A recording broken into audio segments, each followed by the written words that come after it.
Greetings, dear listener. You're listening to the Jaunty Mantis podcast. This is Jesse, This is Maddie. and we are presenting to you today a special bonus episode. True Why? story. Yeah, why do we do these? Well, the Jaunty Mantis is released in seasons, 12 episodes per. And the reason for that is so we have time to take a breather, get extra recordings done, make sure we don't fall behind. So if you're listening to this, that means that we're in between seasons. We made it. So we'll be back soon. And until then, enjoy this episode, this bonus episode. It's not necessarily about role playing game topics, but it is very nerd adjacent. And we hope you enjoy it. Yep.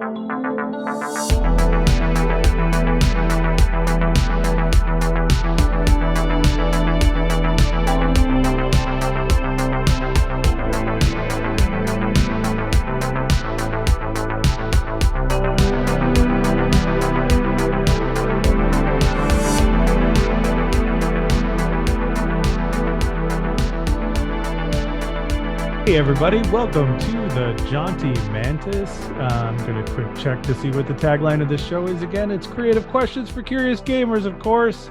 With me is my usual co-host, Jesse. Jesse, say hello. Hello. Stay a while and listen. That's right. That's right. And, we're going to change things up for this normal podcast that we tend to do. We tend to focus on role-playing game specifics, weird mechanics, esoteric philosophy when it comes to the gaming space, things like that. But for banter topics, we figure we'll do the standard nerd garbage. And so, what is our question for today? What is our banter topic for today, Jesse? What did you want to talk about? Well, as far as standard nerd garbage goes, and I should know I've been living on a steady diet of it my entire life, we're going to talk, and this will be very timely by the time it comes out. That's right.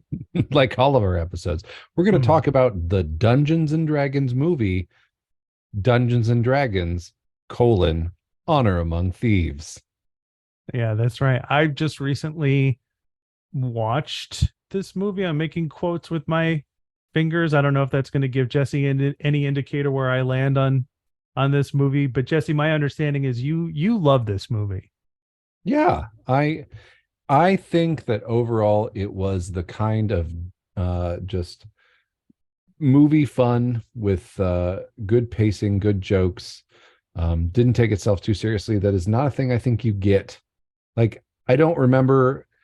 It's the kind of movie that was enjoyable, but didn't have a trailer where at some point in the trailer it goes, Yeah, they call that epic music now. Yeah.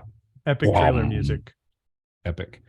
And I've tried to watch it. I watched it in the theaters. My gaming groups, all of them, the A team, the B team, they named themselves that. Oh, wow. So don't, that's not me as an eternal DM talking shit. I was like, wow, you're a dick. No, yeah, they named themselves organized? that. Wow. Actually. No, my friend Shannon named that when her husband Jordan started playing in the group. Like, she's like, it's the BT. I don't know. We all went to go see it at a Flicks. That was the first movie theater I'd ever been to where they serve you food and beer at your seat. So that was fun. Coming out of the pandemic, apparently existed before the pandemic, but I decided to spawn shortly before the pandemic, so didn't get to see a lot of live movies in the 2 or 3 years before that whole thing happened. And then I tried to watch it again with my kids. As you do. And how did that turn out? So I was thinking about this. When I was a kid, there was another kid who lived down the street, and his name was Barry. I haven't talked to him since 5th grade, so I don't know where he is. But Barry had a VHS videotape player in the 5th grade, which is, they're still kind of newish. And he owned a copy of Pee-wee's Big Adventure. Oh, classic. And we would go over to his house and we would watch the Large Marge scene. For those of you who can't see it, Pee-wee is getting hitchhiking. This is Pee-wee Herman. And he gets picked up by a lady truck driver, and she tells him the story of a night just like this. when Large Marge was in a truck accident, and when they pulled her from the car, her face looked like this. And there's a horrible Tim Burton claymation nightmare thing that we just thought was the funniest thing ever. So we would just rewind it and watch that again and again and again and again. And what made me think of that is the only part of the movie that my kids were really into was the speak with the dead scene, which they made me watch over and over and over again. And one of the guys they interview died slipping on soap and hitting his head on the bathtub. And they just thought that was so funny. So that imagine the high-pitched voices of my children going, "It's so funny. He died taking a bath." And I'm just sitting there like, that really happens. Like, this is why we tell you not to run in the bath. Like, next that'll be, it's okay if we die, you can just use a spell to talk to us. I'm like, no. I gave up necromancy when I married your mother. So. That's right. And how old are your children? Just for reference? 7 and 5. Okay, good, because I forgot. Yeah. I'm kidding. I didn't forget. But the audience doesn't know who your kids are, and they probably never will or should. But, so you shared, did they make it through the entire movie? No. Which is astounding to me because they made it through the entire Hobbit trilogy. Whoa. Yes. That's incredible. Yeah. Wow. They can't make it through Fellowship of the Rings, but the whole Hobbit trilogy. Well, to be fair, the Hobbit trilogy is shot like one giant video game sequence, though. There's several moments when I was watching, because I saw each of those Hobbit movies in the theater, because I was like, I love Lord of the Rings so goddamn much. I don't care how bad they are. I just need more of this in my life. I need to go to Middle Earth as often as possible. I love the Rings of Power show. I actually think it's really good. I do too, and I'm glad to know that that's your take on Lord of the Rings, because I was worried there'd be no audience for my one-man show where I speed run the entire Silmarillion in 30 minutes. Coming to a black box theater near you in Oklahoma, 2025.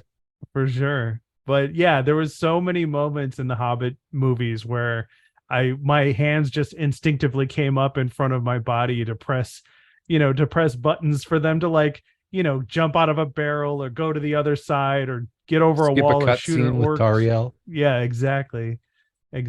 So, I can understand that. The way that movie is shot, didn't they shoot it in a faster speed than we all prefer watching movies at, that I'm sure appeals to a kid because they don't understand what's good yet?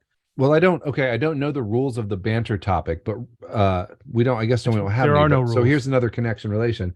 I recently rewatched a great piece of YouTube cinema discussion, The Whole Plate by Lindsay Ellis, which is a 12-part series that examines the Michael Bay Transformer movies. Oh, wow. Through the lens of gender theory, feminist theory, queer theory, auteur. Like, it takes famous film theory and examines the Michael Bay Transformers movies, which I just think is a delightful concept. And she said one of the things that makes why you can never remember what happened in a Michael Bay Transformers movie is because of the way he shoots it. You don't know what's important on the screen. Yeah. Because the point of focus of the action rolls all over and just is nonstop moving around. So your brain eventually just stopped trying to remember. And I feel like there's good parts of the Hobbit movie that are like that, which that higher, faster film speed and that the lighting and the video game-esque backgrounds, I think are all side effects of that. But the Dungeons and Dragons movie did not have that problem. Did the Dungeons and Dragons movie have any problems as far as you were concerned? You love the movie, but no movie is perfect, Jesse.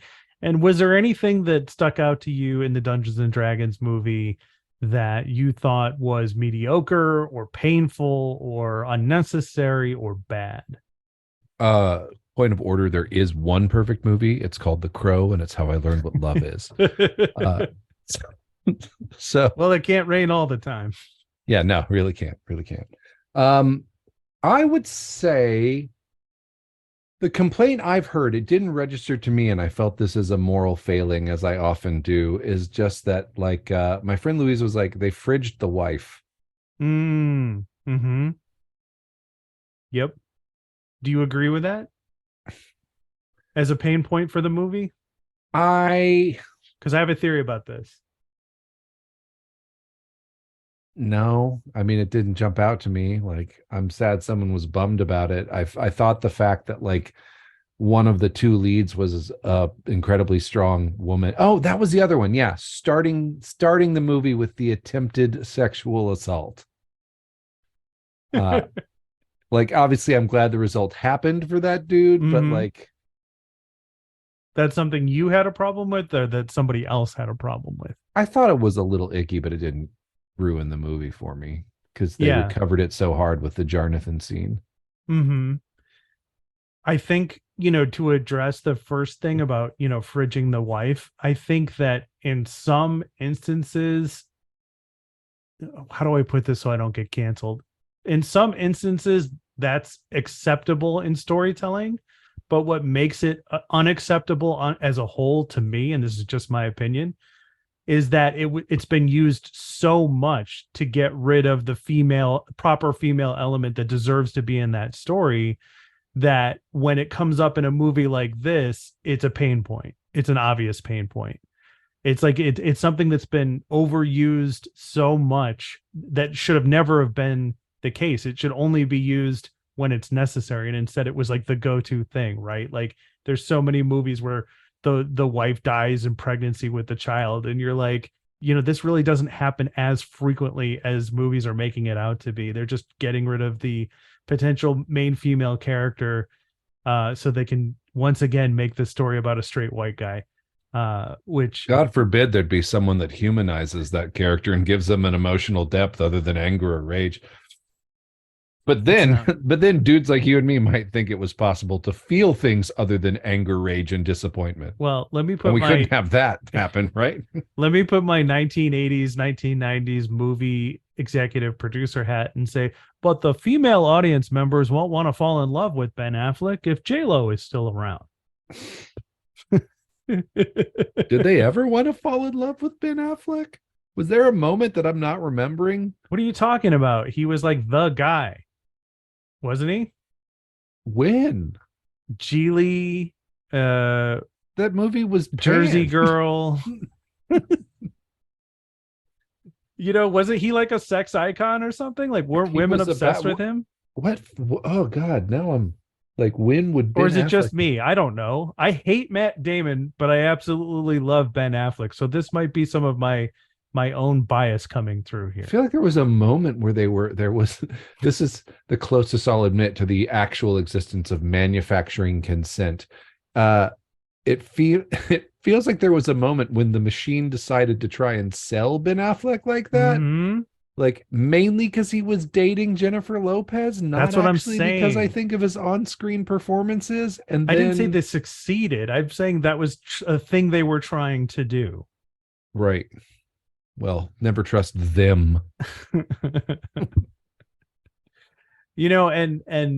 And the other pain point being that there's sexual aggression towards the uh unassuming female character that, unless you've seen the trailers, you don't know is super strong and very tough and can more than take care of herself.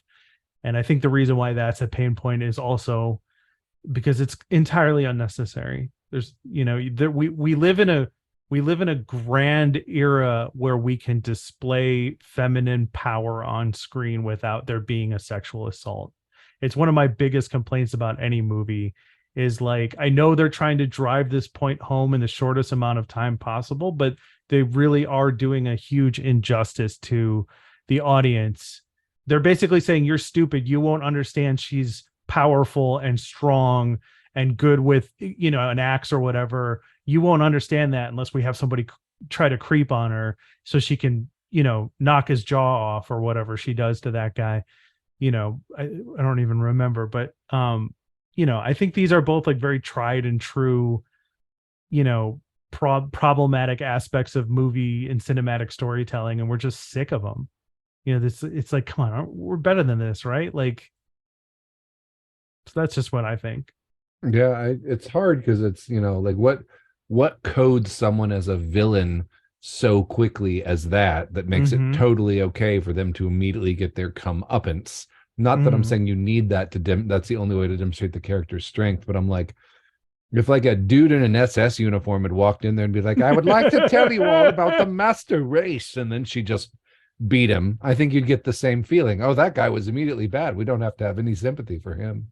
Mm-hmm. And I'm just like, wouldn't making him an orc be enough? Like, Right. oh, sorry. Oops. Well, apparently not, right? Because now we're supposed to, anyway, I think that's a whole nother conversation for the actual show. There's a series that ran 3 seasons that just ended recently, called Dead to Me on Netflix. It's got Christina Applegate in it and Oh, Linda yeah. Mandy Cardellini. Patinkin. And like that little girl is on the toilet that gets hit by the satellite. No, that's Dead Like Me. Oh, okay. I was like, This that is has more than Dead. 3 seasons. This is Dead to Me. Okay. And I love this show. And there's a character that's played by James Marsden in the first season, and he is a very compelling creep in the movie, where it's like he's a toxic, overly aggressive, creepy dude, but he's also The so guy from charming. Sonic Yeah. and He's Hop. and Westworld. The guy can act.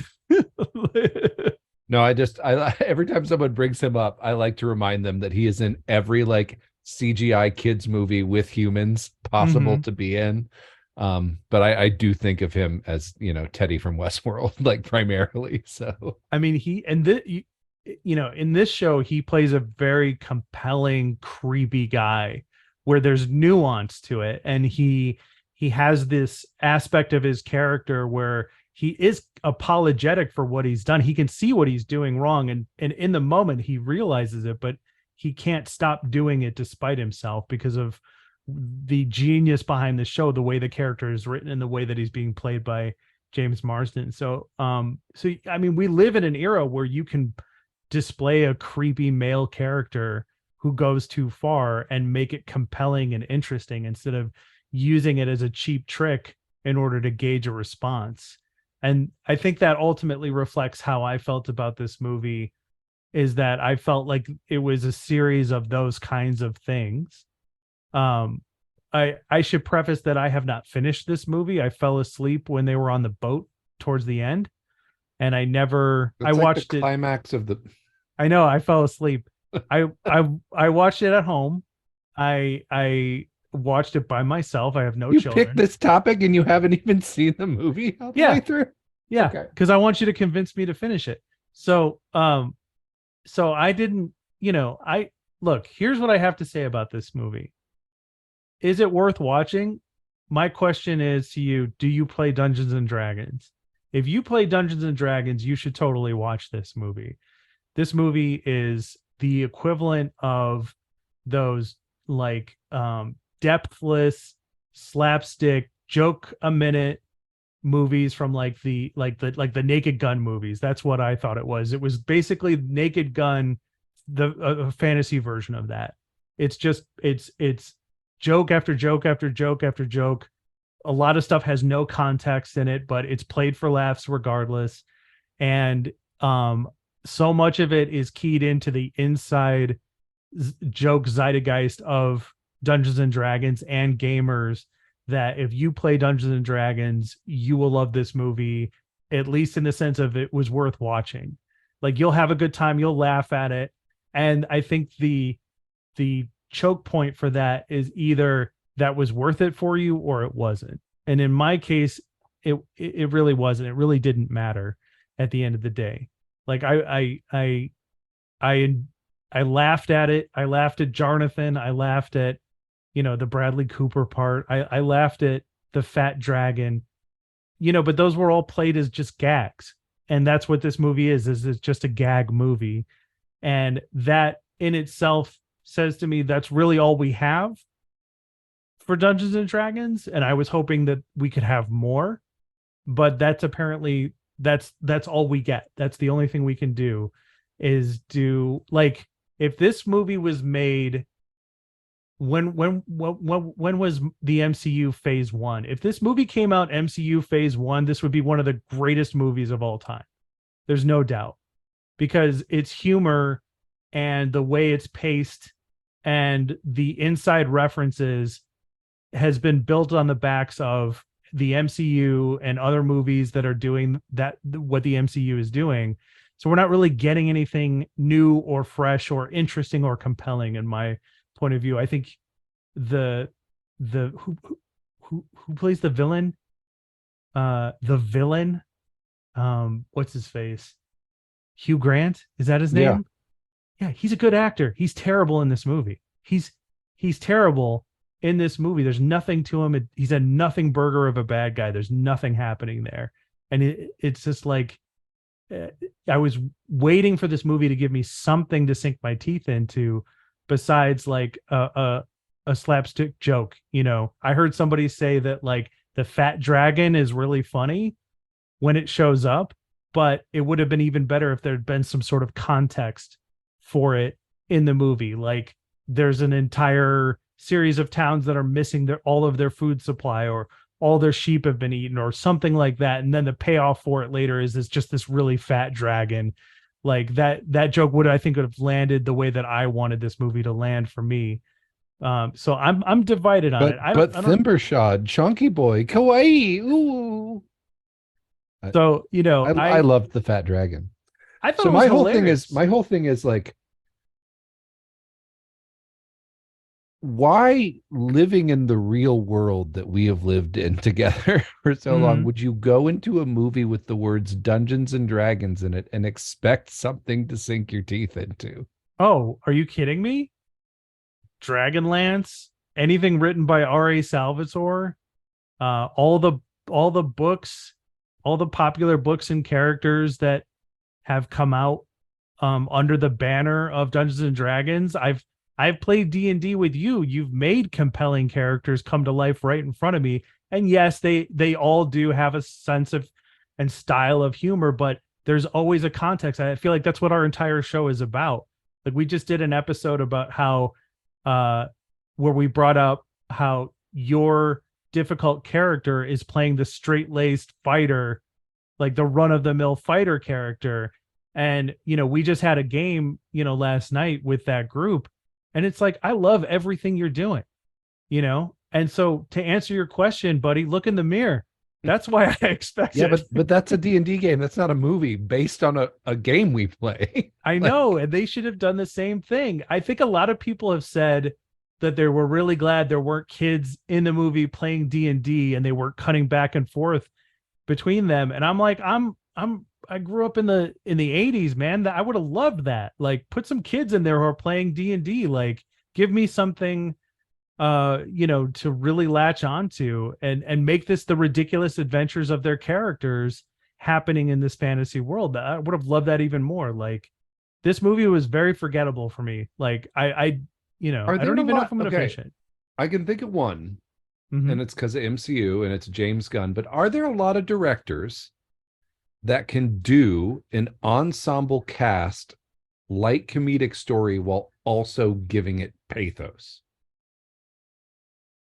Off the top of my head, I would say no, that's not a normal thing. But then I would ask the reverse question of why is that? Is it because it's so difficult to do? Or is it because in order to do it, you have to take risks? And James Gunn is the kind of filmmaker who has developed his career on somehow being able to take risks and have them pay off just enough for him to advance far enough to keep doing what he does. You know, like, is the reason we don't have nice things because those nice things are impossible to have, or that we won't take the risk to have them? I guess I would say that to me, the D&D movie was a nice thing. Yeah, it just makes sense. Wasn't a different kind of. I mean, here's what I went. I went, and I loved it. And the people that have never read crap about the Forgotten Realms, despite having played in my Forgotten Realms campaigns for years, jerks. They enjoyed it. I enjoyed it. And I walked to that movie being like, man, I want to play some D&D like right now. Mm-hmm. Um, like who wants to come back to my place and play D&D? And everybody was lame and like, no, it's Saturday night. We're going to go, to a bar or something. I'm like, fine, I'll go pick up my kids at the babysitter. Um, I don't know. I mean, I don't know. Like there might be some my viewing experience. It was like the first thing I'd been out in public like that, like where I wasn't scared of COVID. Mm-hmm. Because the previous D&D movie I had seen with Jeremy Irons and Thora Birch and a Yeah. cameo from Tom Baker which I saw in the theater on opening night, um, was so terrible. My expectations for this were so incredibly low that I was like, Mm-hmm. oh, wow, this is better than that movie. I don't Yeah. know. I mean, I did not go in critical. One of my favorite bits was like, what Easter eggs were there in the movie for you, Jesse? I'm like, the volcano. And my friend's like, what? I'm like, the volcano when they were riding to Neverwinter. In Forgotten Realms, Neverwinter is destroyed by a volcano. So there it was, lurking on Oh, screen. perfect.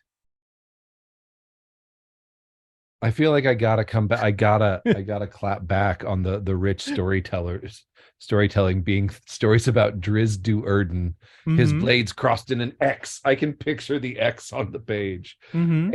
And Dragonlance. Mm-hmm. Uh I can't believe they didn't do Dragonlance. Like it's a beloved series. You have enough material to do 3 solid movies, but each one can stand on their own, especially that first book.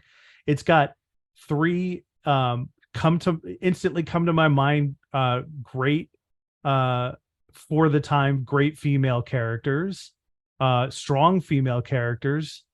And you could make like I heard somebody else say this is if I ever have an original thought, I'll let you know. So I heard somebody else say this, but they were saying like they could have done action figures and all sorts of stuff lined up where with the Dragonlance branding behind it. And I have to agree with that. Like you have a built-in audience for that kind of stuff. It's like when they did that Warcraft movie, it's like, oh, cool, there's going to be a Warcraft movie. it's got the And guy from Vikings. and for some reason they didn't do the Arthas storyline. Like the most popular iconic storyline everybody wants to see who's into Warcraft. And they're like, no, we're going to start at the very beginning, the story we made around the game that didn't, that barely had a story in it. And so it's like I feel like they had this resource available to them and they didn't take advantage of it. And you recognize the volcano in Neverwinter, but I've never really cared about Forgotten Realms, so maybe that's part of the problem for me.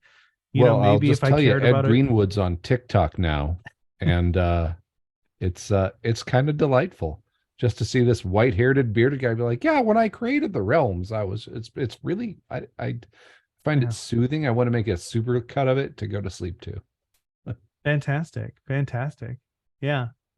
There was a lot of things I liked in this movie. I liked the Paladin character. Justice Smith is the actor, or is that Zinc his the name? thing. I Simon. saw it, I was like, that is such a cool concept for a paladin character. He's Thayan. Oh my Yeah. god. What's the character's name? Simon Zinc. something. I don't remember, but Yeah, that's the problem. I can't remember characters' names from that movie, which I know is probably a source of a criticism. I'm like, who? I remember the bird guy, Jarnathan. yeah, I remember the dragon, Thimbershad, but that's because he's in Out of the Abyss, a 5th edition Dungeons and Dragons adventure module. yeah. He's the So, dragon smith of Gracklestar. I really liked that character, but I didn't like a lot of the other characters. Then, it's just a lot of it really fell flat on its face for me. And, like I said, if this movie had come out years ago when this whole MCUification of everything started, this would be one of the greatest nerd movies that was ever made. Like this movie, the biggest thing going against this movie is bad timing. The fact that it didn't get made sooner is really what's working against this movie the most, in my opinion. It's not that it isn't enjoyable. It's not that you won't have a good time watching it. I fell asleep, yes, but I still had a good time watching this movie up to this point. I just have no desire to finish it. And to me, that means it's not a good movie. Well, I'll just say the final fight scene, you can see it initiative turn order in it if you look really closely, and it's really neat. Justice Smith is the sorcerer. That's the wrong guy. Yeah, Zinc is the dude that's on Bridgerton. I don't watch that show. Neither do I. There's so okay. So have you seen this movie with your kid? Well, your kids don't count. Have you seen this movie with someone who, um, who does get the inside jokes as much as you do? I don't really know anyone who would get the inside other than Chris, my friend Chris, who you've met. Like, Mm-hmm. that dude loves the realms, man. I was over at his house the other day. He's got a cork board with a map with like strings attached to it and lines because he's got this 5-year campaign going on. Hmm. Like notes of enemies and organizations pinned to locations, and it's right by the table they all play at. And I'm like, I would love to have a game that I had been in enough to do that. So I bet he got the inside jokes. We didn't talk about the movie last time we hung out. I don't know. Well, there you have it. Yeah. Okay. Why should I finish this movie? Because you have like 5 minutes left, and then you'll get to see a really like someone doing combat design for cinema based on the rules of a game, which is fascinating as a thought experiment. Hmm. Now I'm looking at who actually played the Paladin, and I feel like I kind of did. I've kind of feel bad that I have misremembered who's in this movie. But that's kind of the problem. I don't remember anybody. I don't remember who anybody played. I don't remember Chris Pine's character's name. Edgin Edgin Darvis. Do you remember who Harrison Ford plays in Star Wars? Han Solo. Okay. Why is that? Are we doing the red letter media thing? Has this been done? What's Hugh Grant's character's name? Oh, Chase? No. Edge? No. Yeah, I don't know. Great. I just thought of him as Hugh Grant. Like, I just thought of them all as like their actors doing a bit, and I was fine with it. Yeah, and I loved their bits. I loved the druid character. I loved Michelle Rodriguez's character. Oh, the druid character reminds me. Thing to talk about real quick. Mm-hmm. The fans that were mad at the previews for seeing things that you couldn't do in game. Yeah, those people need to get over themselves. Go touch grass, y'all. It's a movie. Yeah. That's such a min-maxer complaint to have about a movie. It's like let's dissect this for a second. Let's dissect this for a second. If you're complaining that there's something in a fantasy movie that's based on a game you play and you can't do it in your game, you have only yourself to blame for that. Because you're playing a game of imagination. So why don't you go home and figure out a way to make that happen in your game? Yeah. Yeah. That I would say, just to counter, just to be a son of a bitch for a minute. Mm-hmm. I just think when you have all these frameworks like the Western storytelling tradition, the audience expectations about high fantasy, the Hollywood studio system. Did you hear that? Mm-mm. Okay. And all these other things going on. Why would you just not accept the challenge mode of adding the additional framework of being incredibly loyal to one of 5 editions of rules for an incredibly complicated game? Mm. So be it. So be it. Yeah, finish the movie, Matt. And then I don't know. Maybe. Do you think they'll make any more of these? I hope so. I had a really good time. What should they do in the next one? Spelljammer. Oh, really? So they're not even going to follow these characters that we No, can't these remember? characters go to Spelljammer. It should be like, a real Well long played. running campaign. Well played. The DM got bored and so took the PCs into just another established world. I'm sorry I just clicked the water bottle into the microphone there. No, I didn't hear it. Oh, good. It's banter episode, everybody. I can't help it. All these people are super attractive in this movie, and I start to get them confused with each other when their characters don't make a good enough impression on me. As far as I'm concerned, this all could have been played by the same person. Chris Pine, Michelle That person Rodriguez. would have been I remember these incredibly people being in handsome this or movie. pretty or both. Everybody in David this Bowie, movie is super if attractive. it was just all David Bowie, well, unfortunately, we'll never see that movie. I don't know. CGI's AI, I think we could do it. Well, I won't watch it. Would you watch a movie that was computer reconstructed actor from artificial intelligence? Like the entire cast? No. The lead. No. But you would watch the entire cast? No, I was just going to the even further extreme than that. I wouldn't watch the entire cast. I don't mind like Tarkin and Star Wars and stuff. I hated that. Or Leia. I mean, if if it had been a little better, and it wasn't so noticeable. So here's why this bothers me. Number one, I have that uncanny valley effect where no, that was just everybody did. It was just.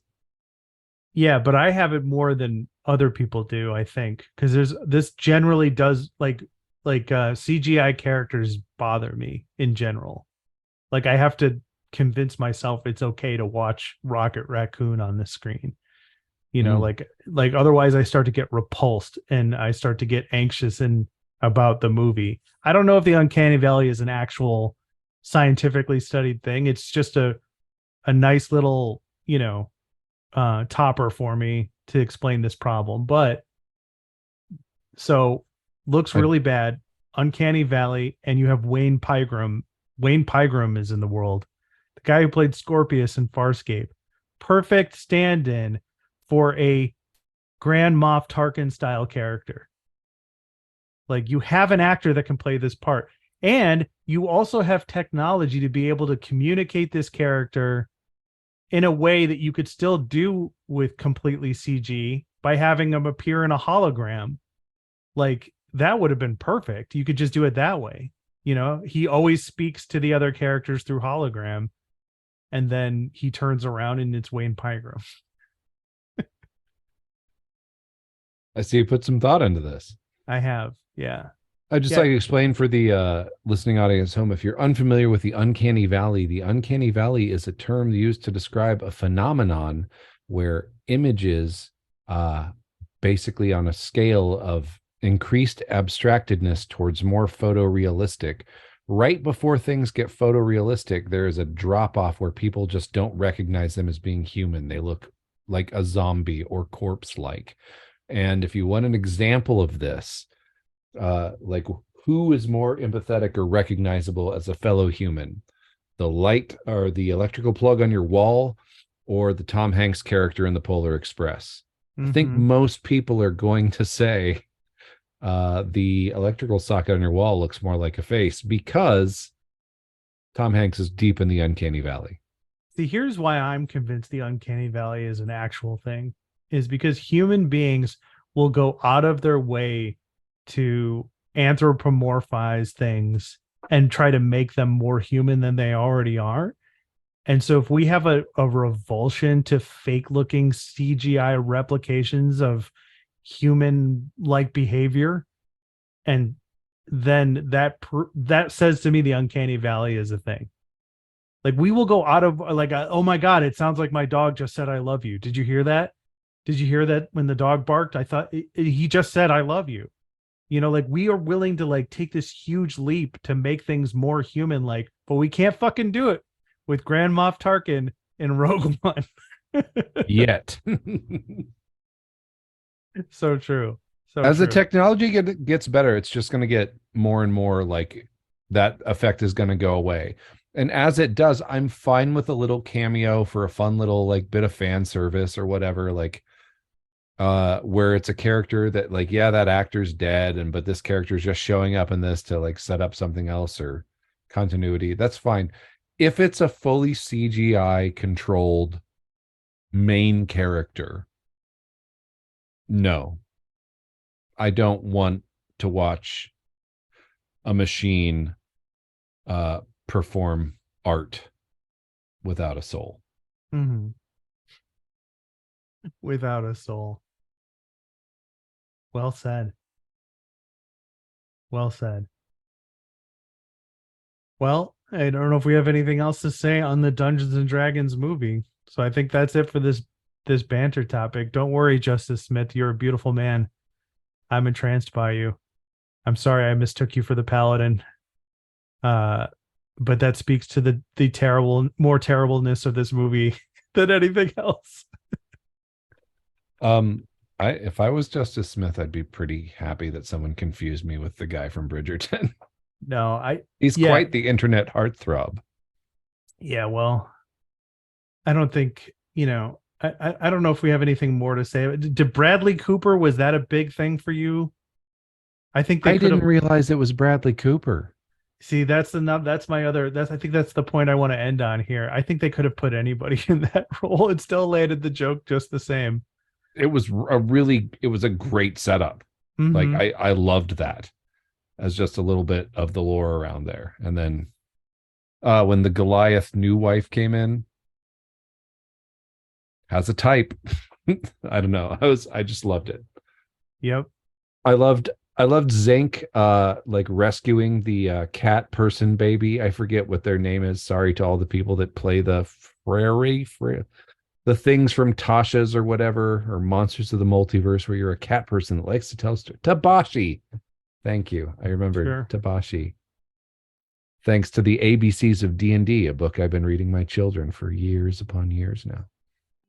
Well, that sounds like a new banter topic that we will hold off for until another time. Jesse, where can people find out more about you on the internet? I am at JingoistFet on Twitter. Don't be fooled by my handle as the inevitable heat death of the metaverse. I never post there, but that's my Twitter. And also at Jaunty Mantis on Twitter. Fantastic. Don't think we have other socials yet. Doesn't matter to me. Social media is a blight on society. We're going to forget about it real soon. But thank you so much for listening to our meandering nerd bullshit. All right, y'all. It's been fun. Go play some games or shit. Fucking games. Yeah.